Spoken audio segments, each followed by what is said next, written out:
Tingginya curah hujan sejak Senin dini hari membuat beberapa kawasan di wilayah Banjarmasin terendam banjir.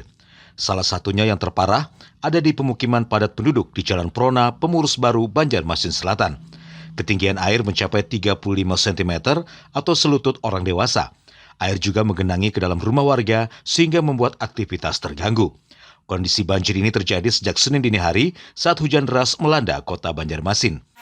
Pagi-pagi. Pas hujan lebat lah.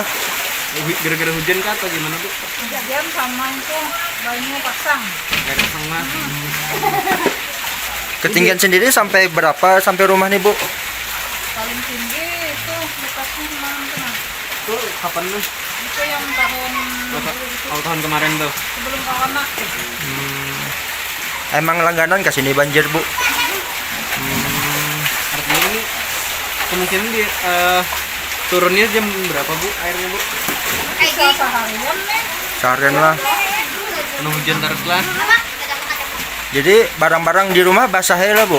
Di zaman anak itu di atas meja kursi.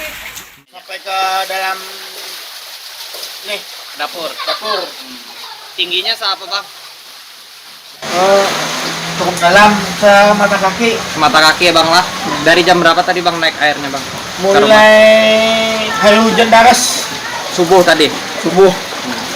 Ini, Bang, ada antisipasi nggak, Bang, di rumah nih atau gimana gitu supaya nggak masuk lagi airnya, Bang? Pasti ya. Kalau mau ke tahun bang sudah pasti ada banjir. Selain pemukiman warga, banjir juga menggenangi kawasan Pasar Sudi Mampir hingga jalan tengah kota dengan ketinggian di atas mata kaki orang dewasa. Dari Banjarmasin, Alif Hidayatullah, Kalsel 1net.